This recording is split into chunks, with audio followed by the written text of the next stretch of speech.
Hello, everybody. I'm Michael Winkler, moderator for the Docs Ed 101 Facebook group. I'm here for our first breeder interview with Mr. Bob Bray. Bob, can you tell us a little bit about yourself and the history in the breed? Okay, I live in Cincinnati, Ohio. I'm a native Cincinnatian, and I got my first dachshund in 1979. Believe it or not, it sounds a long time ago. Um, and fortunately, I got it from a good breeder, Cat Wynn of Wendell Miniature Wirehairs. So, what else would you like to know, Mike, about that? What was your kennel name? What intrigued you to get into the breed show? All of that good stuff. Okay. Um, well, I knew nothing about dachshunds and nothing about dog show. I got my little sweet puppy from Pat. She's the one who said, have you ever been to a dog show? No, I haven't. Well, I think you would like it. And so she directed me to a kennel club show in Lexington, Kentucky at the Kentucky Horse Park. That was my very first dog show. Well, I was fortunate because it's a beautiful, beautiful show, beautiful grounds. And it was a very positive experience. When we drove away, I knew this is something I wanted to do. So Pat and I talked some more, and I expressed, the fact that I'd like to get a show prospect, when I could. And so eventually she put me in touch with Ada McCord, who had Codex miniature smooths in Indiana, a great breeder at that period. And I chose the kennel name very simply, Brayton, Brayton, since my name is Bray. Excellent.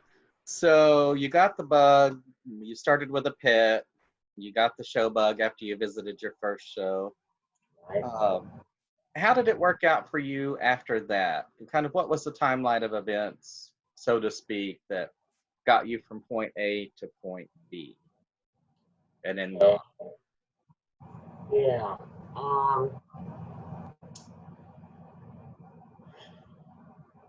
I would say I probably got my show prospect from Ada, a miniature smooth.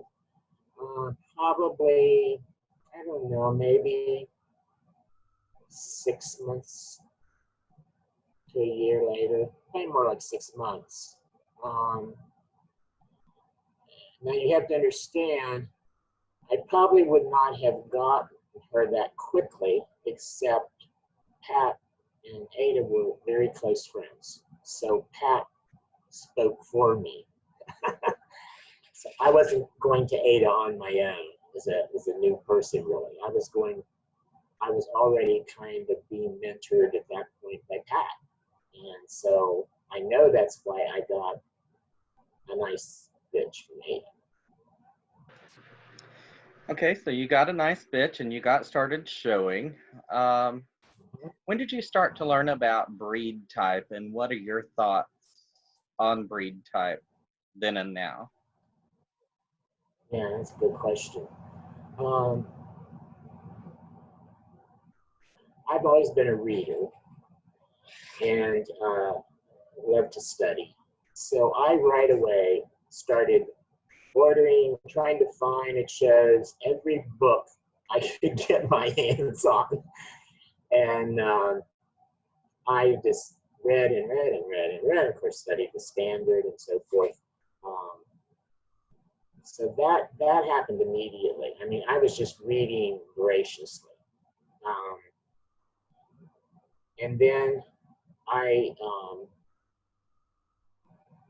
at the shows, I started going regularly, and I would sit at ringside and just watch very attentively. Sorry, I missed that.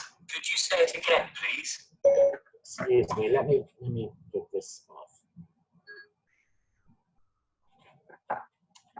And one thing I did for the first year that I would highly recommend, I started positioning myself at ringside with just one view of the dog. Like I would put my chair on the corner where I could see the up and back of the dog, or over here where I could watch side move, you know, that type of thing.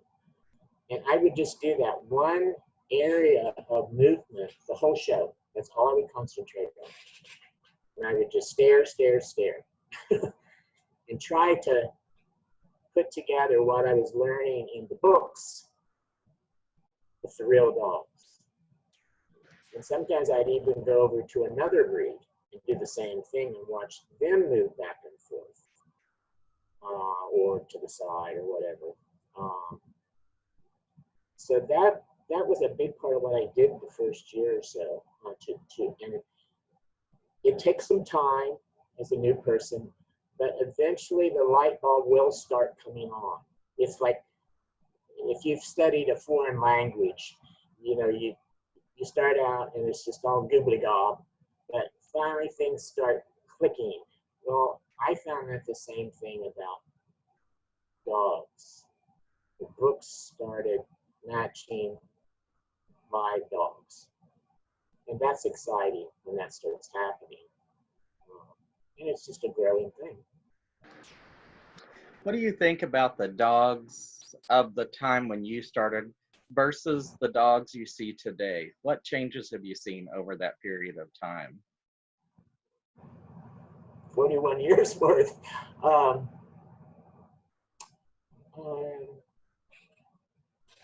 When I started in the late 70s, definitely standards were, right, for the most part, were much stronger than miniatures at that point. Miniatures were just beginning to really find their way to improve quality, both in how they looked, how they moved. I was very fortunate because I lived here in the Midwest, where almost every show weekend, I would see Hannah Show dogs. She had some of the most glorious standard longs at that time that you'd ever want to watch in the ring. Dogs like Giraffe, and a lot of. And Dan Harrison was showing Dan and Wally Jones. Sometimes Dee Hutchison would come over because she was close friends of theirs. So I was exposed to almost weekend after weekend with some of the top standard breeders in the country. And that's just, I mean, that just happened. It's just because where I live. So a lot of my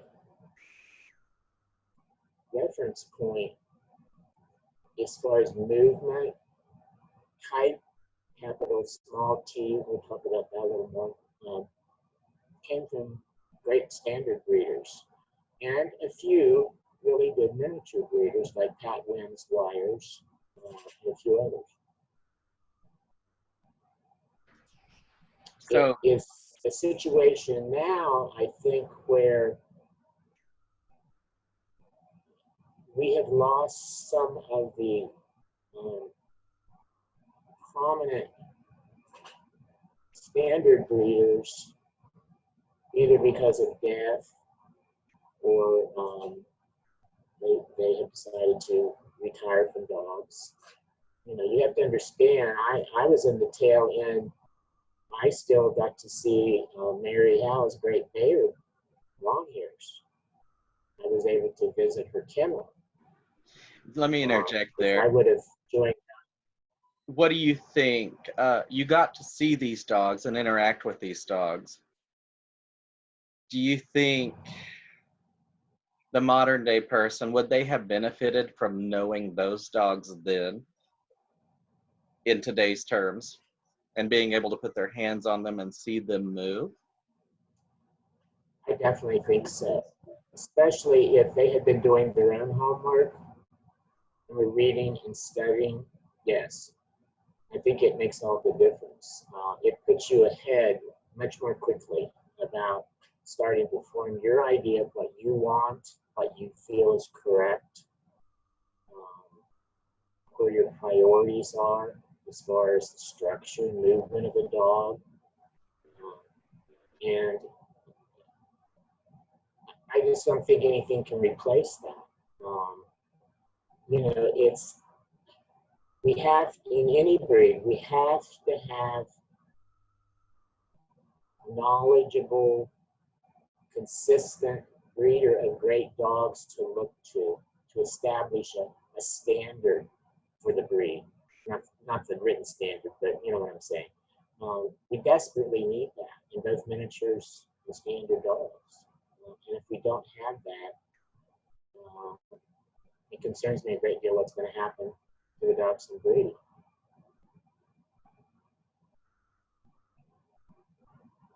So we've talked about a little bit about your beginning and you were studying and how you were able to put the written, we'll say the standard. You studied the standard, you watched the dogs. So was it easy for you to put A and B together and combine a written word with the physical being? After that, did it just click? Did you have a lot of mentors or ringside people that helped you to understand what you were reading about and put it into perspective for you? No, it's never easy at the beginning. Definitely not. It's like everyone else. Most of it sounded like a foreign language in the beginning. It's like that's like I told you, it might as well be Greek. The first time I read it. It's like you think, oh, I'm never going to understand this. I'm going to look at a dog forever and you know, am I going to ever understand how it should move? And, you know, on and on. I mean, it's just, in the beginning, it's just, especially if you've never been in dogs before, which I had not. Now, if you had been in another breed, that's a different story. But so yes, I was very fortunate. There again, I give the credit to Pat Wynn. She started introducing me to these wonderful breeders that I would see at shows, such as Hannah Lore and Dan Harrison, and you know, on and on. So, and some other older breeders, Standard Snooze, and so forth. And over a period of time, I entered a circle of people that became not my maybe primary mentor, but in their own way mentors to me. And typically what we did, that looking back was just, can't get a better education than this. We typically, people often, you know, would show, if it's a 2-day show, weekend or 3-day, we would stay in the same motel, all of us. We would go out to dinner together, usually these part of us go out to breakfast together. So you're talking dogs there, and then after the show, after dinner, we'd all gather around the X-Pens outside the motel, and we would critique and study dogs. We would gate them. We had young dogs. Everybody would look at them, give their opinions. When I was just beginning, they would explain to me why they liked this about the dog, why they didn't. So it was just almost, you know, several times a month. I was in Dachshund 101, but it was in the flesh. Yes. How important would you relay that network of friendship with a multitude of breeders at certain levels is? How important do you think that is to have? I think it's all important. I really do. I think it's probably the single most important thing that you will do in your first couple of years in Dachshunds is establish a circle of friends that are knowledgeable, that are totally honest with you. When you look at each other's dogs, don't pull any punches, and just support one another. I mean, these people that I'm talking about, we pretty much, a lot of weekends, we were competing against each other. And I had miniatures. Susan Jones was one of them. She had miniatures. Dan had standards. Wally had standards. And we were competing against each other in the ring. But we supported one another. And we were happy for whoever won. We were not jealous. You know, we didn't get mad, not speak to them that evening, all that kind of pettiness. We really did support each other. And when you're, as a new person, that was great. You know, I needed that support. So, you know, I would encourage you to be very selective, though, about who you have in that inner circle of friends. You know, make sure they are people you can trust the information you give out, that they have your best interest at heart, and that they will be very honest in evaluating your dogs with you. How important is it to learn how to take critiques, constructive and otherwise? Talking about your circle of friends. Yeah, you have to. You know, if you can't tie your sense of self and your ego to your dogs. You are you and they are they. Right. You can't take it as a personal insult because the person does not care for your dog or your puppy. That is if they're not just saying stuff to be mean, of course. But if they're saying it in a constructive way, you can't take that as a personal insult. And that's what happens with some people. Because they're not, frankly, they're not secure in their own sense of self. And they're trying to, you can't make the dogs create your ego for you. It just won't work. That's what makes crazy people in the dog show game. Absolutely. And you have to be committed to excellence. What do you think some of the do's and don'ts of getting started might be, Bob?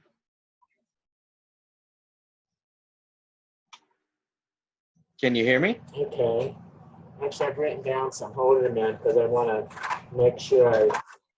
Yes, can you hear me? Yes, sir. Can you hear me? Yes. Okay. Okay. I've written some things down because I don't want to forget.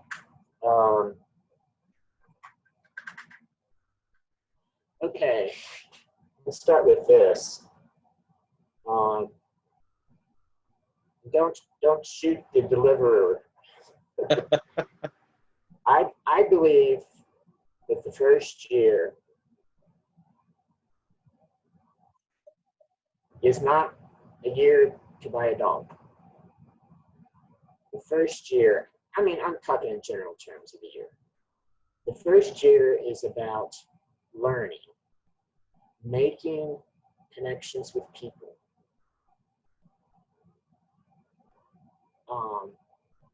And finding what you want to do in dogs. And that takes some time to think about. So I would encourage anyone the first year or thereabouts, in most cases I'm talking, not to get a dog yet.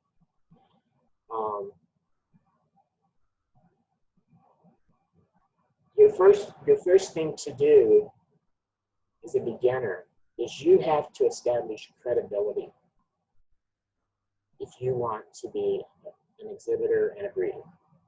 You know, you hear that, oh, pay the dues thing, you know, I don't like that term, but it's true.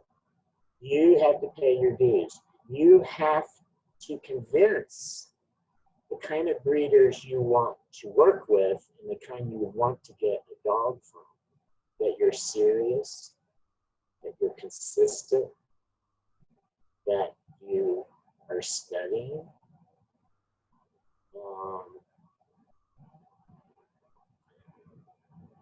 All of that's so important because if you do that wrong and the breeders get a negative image of you, it's hard to remove that. Absolutely. And there's some do's how to handle that. You know, don't go up to a breeder as a new person by the show's going on and ask them to talk with you. You don't do that because they're focused on what's going on in the ring, getting yourself in the ring. What you need to do is ask if they might have time after the show to talk with you, or could you call them? Could you email them? Feel them out that way. That's real important, how you come on to people. I think if you need to give yourself a number of shows before you even go up to someone. Just watch. Just watch. It's the most important thing you can do in the beginning. But who conducts themselves with a professional way? Who has consistently good dogs they bring into the ring? I mean, just who seems to know what they're doing? You know, that's the first step before you start going to anybody. And then once you decide, okay, so and so and so and so, I really like how their line looks. That's what I would like. Then just center on those couple of people. You might be only two in your area. You know, it depends on your area too. Don't start going around to everybody in the world and asking questions and trying to get answers to everything. You will get so confused. Chances are you may just even quit because you're going to get 100 answers. You need to sort of focus on a few people that you consider knowledgeable and have the kind of dogs that you would like to have. I hope that answers that. Very good answers, Trying Bob. to think if there's anything else here. I'm going to pause this recording for just a moment. And if you'll stay on with me, we need to let your band network catch up. So hold tight. All right, so we've discovered or discussed some of our do's and don'ts. Now that we've kind of covered, you know, these basics, what do you think a basic game plan for a new person might be up to what we've discussed so far? Let's recap that. What is our game plan?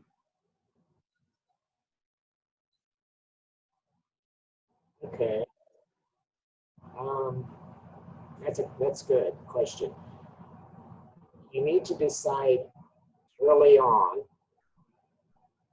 what size appeals most to you, standard or miniature, what coat most appeals to you. And having done that, of course, then that would determine somewhat who you're going to try to establish close relationships with breeder-wise. Something I think is very important is you need to decide fairly early on, how many dogs do I want to have? Because trust me, they can multiply pretty quickly once you have litters. Yes. And you have to really be honest with yourself. How much space do I have to adequately house dogs?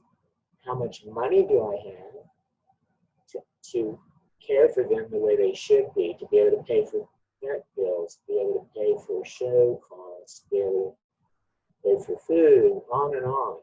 And then simply how much time do I have to give to this?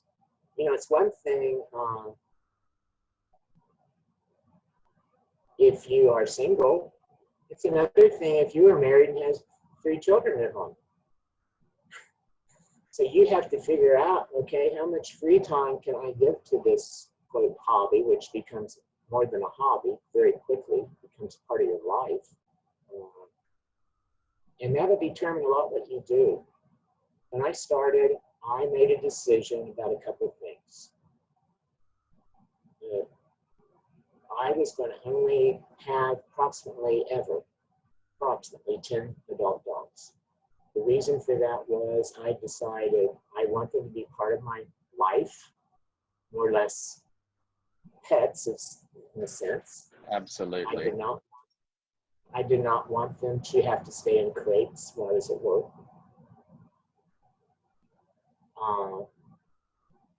I felt I could handle financially that many. And I started figuring out, okay, how can I make this fit into the lifestyle that I want to continue to live? And here's an example. Because I didn't want to crate them, my father built for me big paddock areas, walled areas, large areas in the finished family room. And I had one really big area with open crates lined up for bitches. I had 2 areas for males. I had a 3rd area that was kind of just if I needed to place one that was sick for a while or something. And I could put down paper because I decided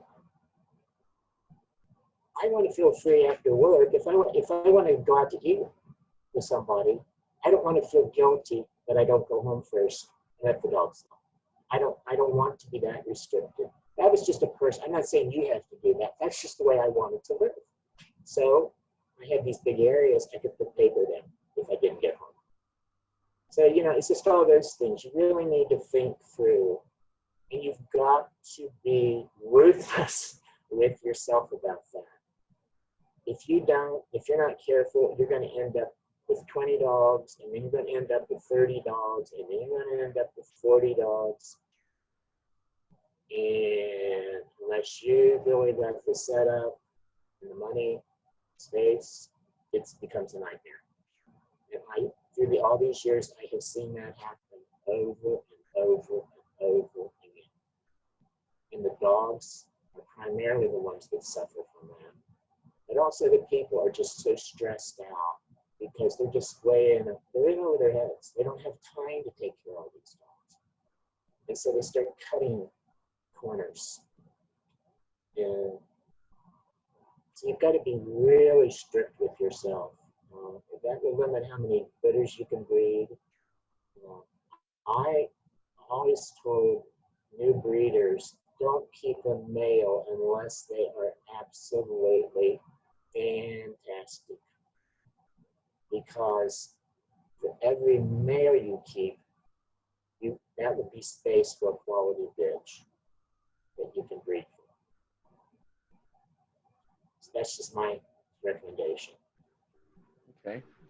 How important, you were talking about how you kept them, how important is is animal husbandry to you, to our newer folks? How important do you think that is?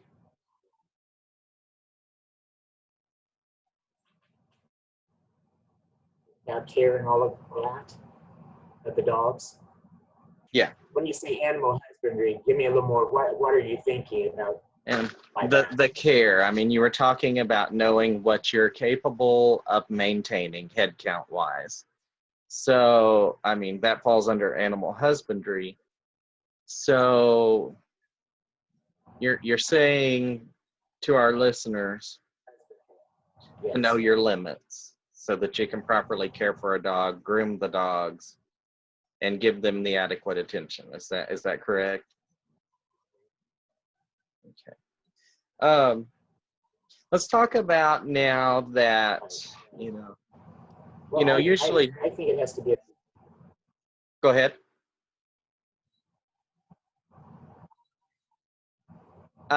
We were talking earlier about. No, I was just going to say, I think animal husbandry has to be at the top of the list.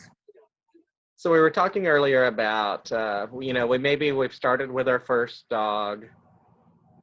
And oftentimes, our first dog is not the very best dog. So what would you do if you've tried and, you've been told that dog, maybe it's not the best one to move on with? So how does a person start over from that point? Now that we've gathered all this information, what's the best way to start over? Well, it always hurts Yes. when you're. I'm going to talk about bitches because that's, you know, what I've been talking about keeping starting with. It always hurts when you realize that the bitch you've selected isn't the right bitch, and that's either as, you know, if you get a 4-month-old puppy or whatever, or 6-month-old puppy, as they mature, their conformation doesn't get better, it gets worse. It happens, let's face it.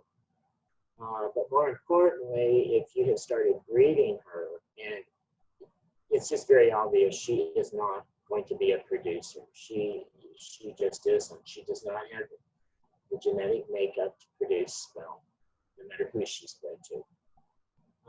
At that point, you know, I would say, you know, you have to be honest. This isn't going to work. Don't spend years trying to breed from a bitch that is not a producer. And I couldn't tell you how many times I saw that happen over the last 41 years. It never comes out well. It just doesn't. So you need to, if you have the room, you may want to keep her, because chances are by that time you love her. But if you don't have the room, then you need to place her in a pet home, a good pet home. And then you have to start over again. I hate to say that, but you have to start that whole process over again with a couple of knowledgeable breeders to try to get a better bitch. And it's just not, it's not an easy process. But in the long run, trust me, far better place her and find another bitch than to just keep trying to breed a poor quality bitch. I had to do that. I had to start over in long and smooth. And it wasn't easy to do. But there again, if you have studied, and if you have really observed quality dogs, you know, you should be able to finally say, no,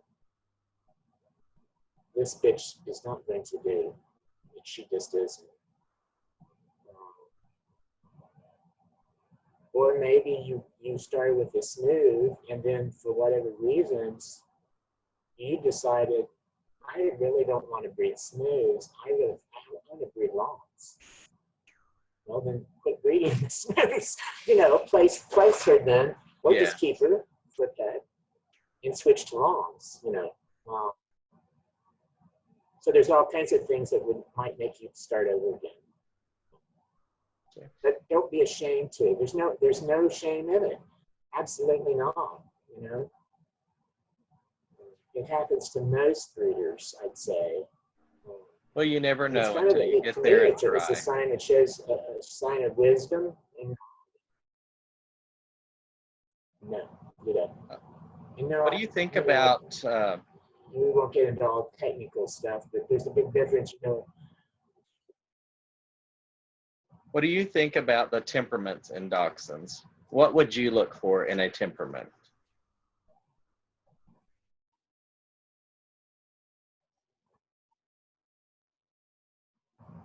Can you hear me? Oh, there you are.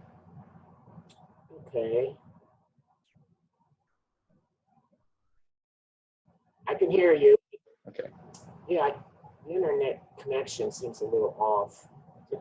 I was asking what you thought about for the ideal temperament of a dachshund. The point is you have to understand the nature of the basic dachshund. Yeah. Okay. Can you hear me okay? Yes, I can. Can you hear me, Mike? Yes, I can. Okay. We'll first start with what's the standard say? Okay. What's the dachshund say about dachshund temperament? That's the first starting point. And then for me, I have no tolerance for aggressive dogs. or dogs that pick fights, or show any tendency toward biting. I just do not think dogs like that should go in the ring, nor should be bred. Because I firmly believe, and I think it's been proven, the temperament in dogs is both environmental, but it's also genetic. And I think you have to be very careful how you start in that regard. I do believe I always, with my puppies, handled them a lot. As they got a little older, I would actually give them like a treat and then take it out of their mouth, so that they realized they could not bite me. They just because they wanted to keep that treat, they had to let me have that. I always told people that got a pet puppy, do not tease this puppy. You know, Right. I mean, they're hunting breed, and they do have an edge that a toy may not have. You can't, if you bring that out, then you're going to have a result you're not going to be happy about. And but yeah, I had a situation after I had bred for years and years, that a bitch who had basically grown up in the group all of a sudden attacked. And first time I thought, okay, maybe something happened that I didn't see that provoked it. And I started separating her and another one from the others when I would let them out in the backyard. And then one day I had them in the backyard, and one of my long hairs was upstairs with me, and I went out the kitchen door, and I didn't realize that she was right behind me. So she got out with me without me knowing it. And she, in no time at all, they attacked her. That was it. As much as I loved them, that was Done it. and done. And they had to leave, and they had, yeah. So we've talked I about can't temperament. live like that. Right. How do you rate type, temperament, and soundness in order of importance?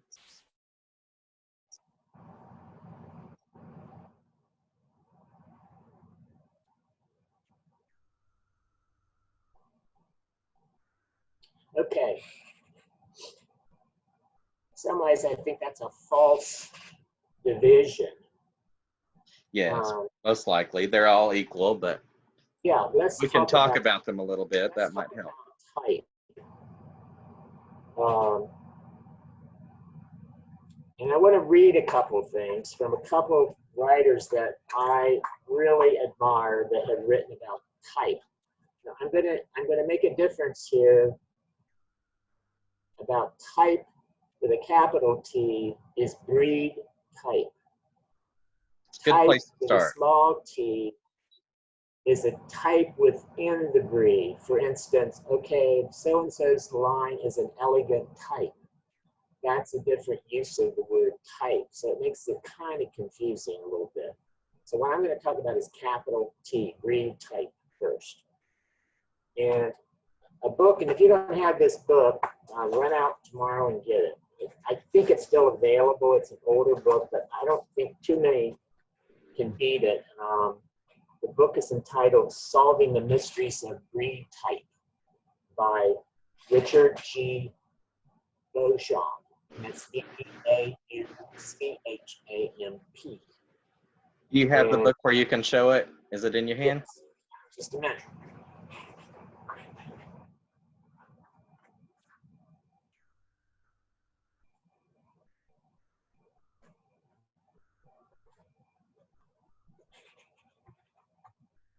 Okay, can you see that? We see it. Yeah. You know, if I could only have one book to study breed type, this would be my choice. I mean, there's other good books that deal with type, but that'd be my first choice. And he says Richard says there are 5 elements to breed type. Breed character, silhouette, 3, head and expression, 4, movement, and 5, coat. Well, coat's not such a big issue with dachshunds, but it is in some breeds. And I just want to read you a few things because I couldn't say it in my own words better, and then we can talk about it a little bit. Breed character is the most obvious thing about any dog when it enters a room or the show ring. Breed character is the immediate impression the dog gives at first sight. Personality and the manner in which a dog moves must reflect the original concept of the breed. Breed character is at once physical and mental. It is all about whether the dog carries itself and acts as it should for that specific breed. The question that must be asked when assessing a breed's character are, does the dog convey the essence of its breed? Does it in fact have the attitude and deportment essential to a dog of that kind? Is the dog able to be what it was intended to be?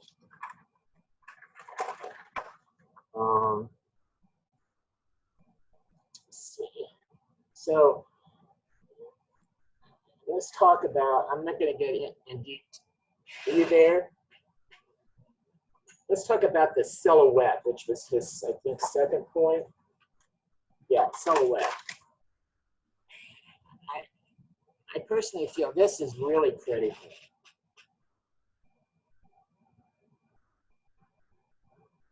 The worst thing I feel a breeder can do or a person showing can do is get hung up on details and parts of the dog. You want to know the parts, you want to understand the parts, but you can get hung up to the point that's all you notice about the dog. And he talks about the silhouette of the dog. And I think that's a great way of saying it. You want to develop an eye that when you see a dachshund, you have in your brain from study, from looking at dogs, studying dogs that you really admire, a silhouette, a mental silhouette of what your ideal dachshund is. And as soon as you look at dogs, you're going to see those silhouettes with practice. It's almost like you don't even have to try. It's just, it will become automatic. Some writers call that an artist's eye. That you judge and you breed with an artist's eye rather than be a parts judge or a parts breeder. And it's a different way of looking at the dogs. Right. Now, soundness has to be there for the silhouette to be correct. You can't separate the two. You have to have proper construction and soundness to create that picture that represents the essence of the breed.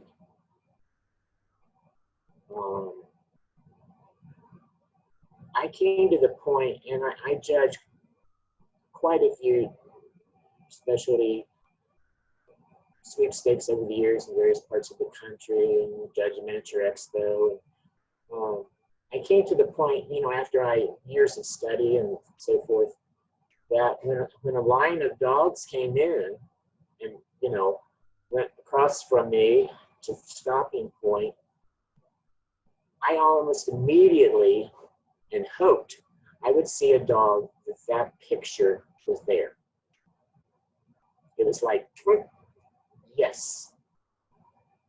Now, sometimes there wasn't any there, but hopefully there was one. And that comes after you have trained your eye and really know what you feel is the correct dachshund. And so when I would see that dog, or dogs occasionally, the sweepstakes, the rest of what I did was really a matter of, it was my choice in a way. The rest was confirming that that was the right choice by watching its movement carefully and examining its height, so forth. I rarely changed my mind. So I think developing an eye for silhouette is just critical. Really work on that. Let me see what else I wanted to say. Yeah, another great book about breed type is Pat Craig Trotter's book. It's another must book, Born to Win. I have that here. You said Pat Trotter? Pat Trotter. Yeah, that was Pat Trotter, Born to Win. Probably. I know you've pictured some books on the site already, but this is what it looks like. It's a wonderful, wonderful book on breeding. Could you hold it up one more time, Bob? It kind of cut out when you held it up. Can you see it? Thank you very much.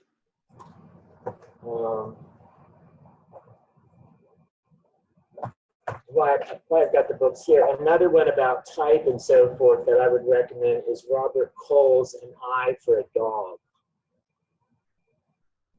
Also, if you'd like to compose that list of books you're suggesting and the authors, you could post that on the site as well after we post this video. Okay. That, I mean, so people can look those up. Yeah, there's lots of books out there, and there's certain ones I just have found I feel are the best. But I wanted to mention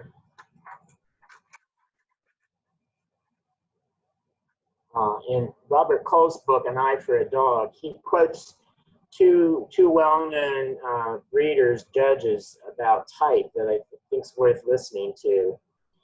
One of them he said is from Tom Horner, and he said type is the sum of all those points that make a dog look like its own breed and no other. And the other one is from Ed Niven. Type is the essence of a breed and may be defined as the picture or image, silhouette coming back here, of a breed derived from the characteristics that make the breed different and distinctive from all others. Type characteristics are often overlooked in evaluating dogs, but one must remember that without type, the identity of the breed is lost. But those were good quotes in those books. So how does one discern, where does one go to look to see correct type? Where can they see that to train their eye?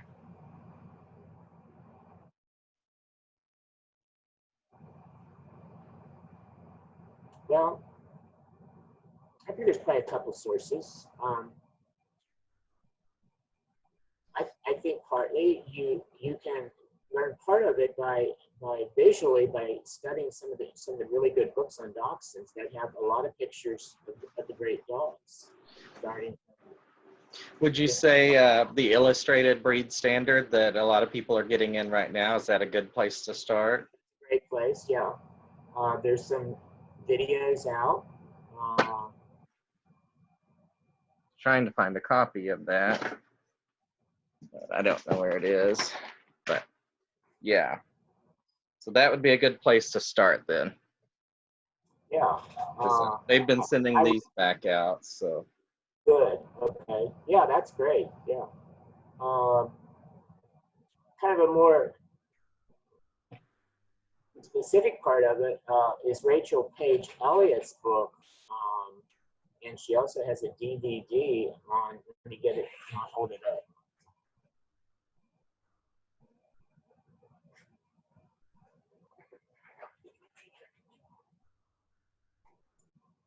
Okay. Okay. She was a real kind of pioneer many years ago in studying movement of dogs through x-rays and so forth. All that kind of thing is much more common now, but it wasn't when she started. But her video might be really of use to a person. Watch that.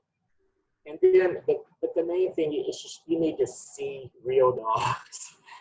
You Yes. really do. You need to see dogs of quality. Put your hands on them, feel them. There's no replacement for that. And you know,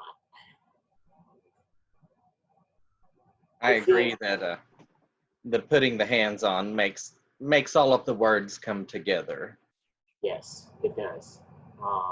Otherwise, they're words in a book until you Yeah. can feel it and put them together. Yeah, you need live dogs. You have to, you know, and a great place probably to see some of the better ones are at specialty shows, at the Dachshund National. But sometimes all breeds, we'll see some really good dogs. It just depends on your area and who the breeders are in your area. You know, it varies. You know, if you don't have very many good breeders in your area, you may have to step outside that area to get it and just set aside some time and money to go to better specialties once in a while or something. In these modern technology times, you know, people are also able to go online and watch live stream or recorded shows. You know, we can watch Westminster and some various specialties. You can see DCA on YouTube, watch previous. So those are also good things to mention. For those of you that can't travel to a DCA across country or some of the larger specialties, you definitely should go if you can. It's worth it.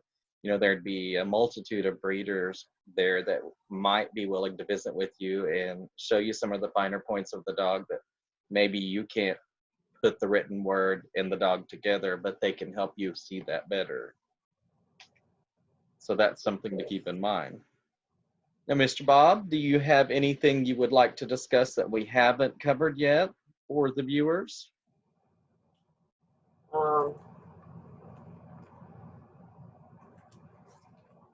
Let me look here. I wrote some things down.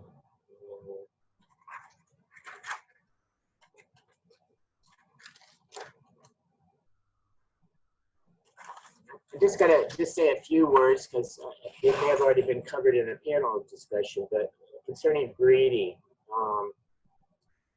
I think I've already pretty much emphasized your success in breeding is dependent on your foundation bitch. That's where it all starts. That's the most important thing you're going to do for your breeding program is what bitch you pick for your foundation. But then the second thing is what you do with that bitch. That's equally very important. And one thing I will encourage you, if you hopefully have bought your bitch from an established, very knowledgeable breeder, it only makes sense to consult that breeder how to breed that bitch. Absolutely. They're going to know. He or she knows what's behind that dog in her own breeding program, the pluses, the minuses, problem areas, because all dogs have in their pedigree. And if anybody says their pedigree is totally perfect, just get in your car and drive away, because that's not true. So if they're not honest about that their line has some issues, then you know they're not being fully honest with you. So you know, consult them about, especially when you're new, kind of follow their guidance. Who do they recommend you breed to? Now down the road, when you know more, you may not feel quite as much a need to do that. I think that's only natural. Also, as much as you can, early on, start line breeding, or you're never going to develop a type small t. You're never going to have any consistency in what you produce. And that, I know that's not always easy. And that's another reason, be careful what your foundation bitch is. If her pedigree is not line bred, if it's got 50 different unrelated dogs there, it's going to be very hard for you to start line breeding. You probably won't live long enough to do That's it. a huge suggestion. Yes. Okay. You So I can. won't say much about breeding because other people, I'm sure, speak to that. But that's just a couple of things that come to mind. Okay. Do you have anything you'd like to add for our established breeders that are in the group?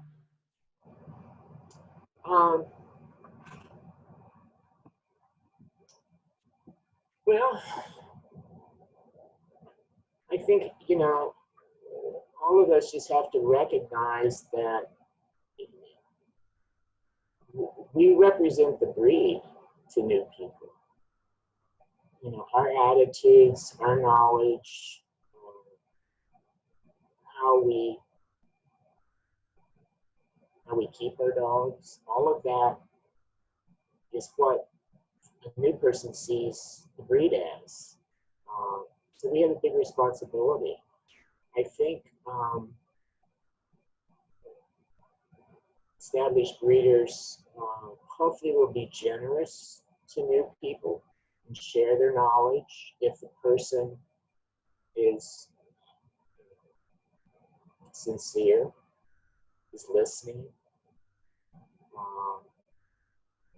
asking the right questions, is not a 6-month authority on the breed. I'm afraid that's a true. There's a lot of that. There's too much of that. Or even a 1-year authority on the breed. But if they're sincere and they're open to instruction and suggestions. And, you know, I think most established breeders, you know, you learn pretty quickly. You start talking with someone, whether they are sincere or not. So, you know, we kind of, we become the teachers, hopefully. And if we don't do it, what's going to happen? You know, for instance, you know, I'm the generation that bridges the golden age in dachshunds of the 60s and late 50s, 60s, early 70s, when some of the greatest dogs that have ever existed in dachshunds, I think most people would agree to that. That's when they were, and when there were great kennels like Mary Howe, who had, if I remember right, 3 kennel buildings, but she had kennel staff too. She wasn't doing all that. It's kind of that was kind of a golden age that by and large doesn't exist anymore. I don't know if it ever will again. It takes a lot of money. It takes unique kind of people too. Like Mary Howe was a horse person before she got into that, you know, so she was knowledgeable when she got into it. And she was just a genius breeder, and there was other ones of that period that were just genius at it. I mean, they just were. So I kind of bridged that to the modern area somewhat. Some of the other older breeders do. If I don't share that, if I don't share what those people were about and their dogs were about, it's gone. It's going to be lost when I'm gone. So I'm That's kind of the hope of some of this group. And, you know, of course, there's the Dachshund History Project, but we're 10 minutes too late getting there, but we're hoping to preserve some of this information because we lost so much. I mean, they were the pioneers that turned the breed around to what we see today. And there are so few that have that information. So we thought about it a little too late, I guess. No, I think you did. I mean, it's good you did when you did it. I'm glad you brought up the history site because it's just a treasure chest. If you get in there and really look at it, you can learn. There's great articles. I'm a Dachshund history fanatic, I guess you'd say. That's my love. It has been for years and years and I years. would say that's probably true. By being Facebook friends with you, I've learned a lot. I love history, period. And I'm a genealogist, so it's all kind of history, you know, same thing.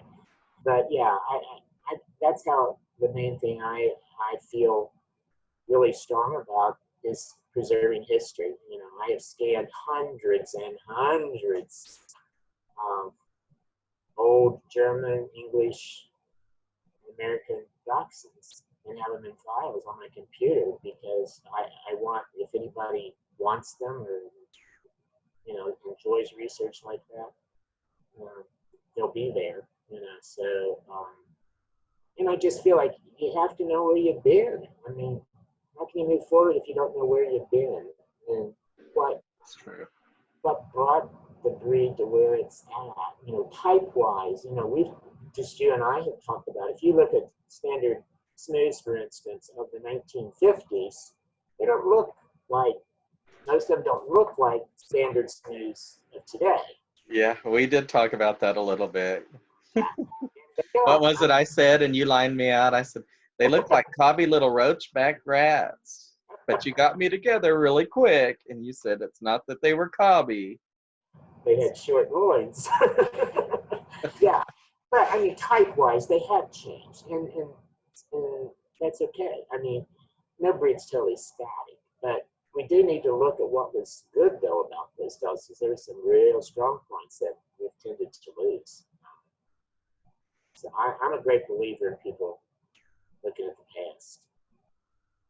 Yeah, that was something, luckily you and I got to talk about in depth, were the comparisons of those dogs yesterday and today. And I think it's really important if you can spend the time and look at pedigrees and pull up the pictures. You know, some of those older dogs, like Bob has shared on his Facebook, that look nothing like today. But if you can follow them through time, the pedigree, pull up the pedigree, look at the dog, find a picture of the dog, you can see the progression through time.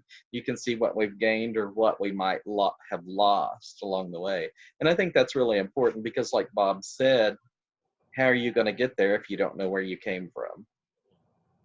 You can learn so much about how the great breeders bred. You know, just look at the pedigrees and you'll see secrets of their breeding program. I was just recently looking at a couple of pedigrees of Mary Howe's standard longs.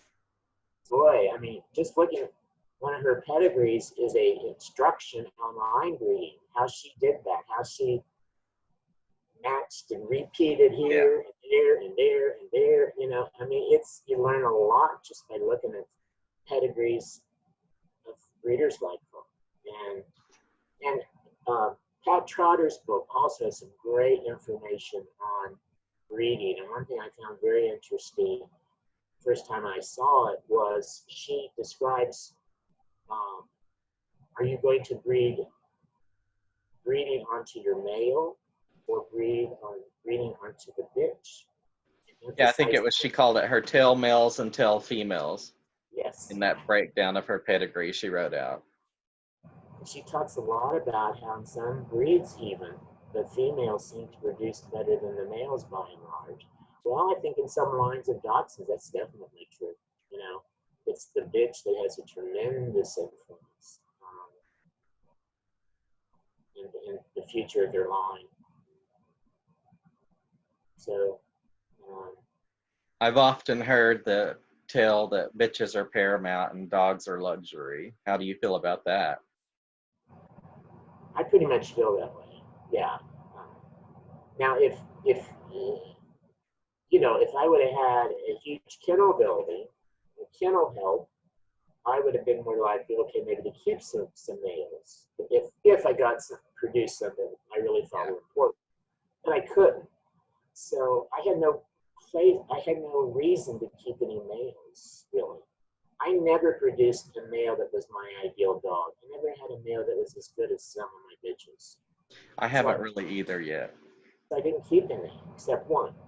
And that was probably just on an emotional, I loved him to death. Only a couple people bred to him. That's another thing I didn't mention. But the reality is, unless you are a well-known breeder and a visible breeder, not many people will ever breed to your male, no matter how good it is. It's just the way it is. You can have wonderful males, but if you're kind of just not right there in people's face, if you don't advertise in the magazine so they see the dog, you're probably not going to have many people use it anyway, and you soon can't use it because it's too closely bred. So think think really hard about keeping a male. Yeah. Although some of us need to, that doesn't discount that because we've got to have males. You do. And if you've got a really good one, and you also have the option, maybe if you have limited space, if you've got a really good one, show it, finish it, and maybe you can line up a really top pet home that's fairly accessible to you to use the dog for breeding. That's And another again, option. I mean, we're able to collect and store dogs too, also, in these modern times. So that's a good option for us now too. All right, Mr. Bray, in closing, anything further you might like to add? Well, I guess, especially to you new people, good luck and enjoy it. Take it seriously, but also take time to enjoy, particularly your dogs. Don't get so serious about showing that you forget they are loving, feeling beings that also need our unconditional love. And put their welfare first. Don't put winning at shows first. Don't make the dog as just a means to your ego. I just feel very strongly about that. Dachshunds are anyone's had one very long, they're a sensitive breed compared to some breeds. They get hurt easily. They, Yes. they read us very well, and that's the part of them I love, though. But that also means you have to be careful the environment you raise them in. Keep them in. So it's a matter of keeping balance in your life, I think. When you get involved with, personally, this is my feeling. Everybody wouldn't agree with me, but I don't think showing dogs should be your all in all. I think you need other interests in your life. It helps you stay in balance, I think, and not get crazy. When I was showing and breeding, I was an avid gardener. I was also very involved in music ministry in my church. So there were other interests that I think kind of helped me keep things in balance.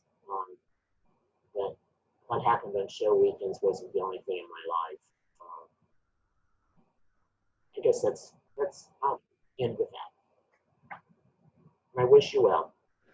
All right, thank you, Mr. Bray. I'm going to go ahead and end the video. If you'll stick with me just a minute, we'll get this caught up.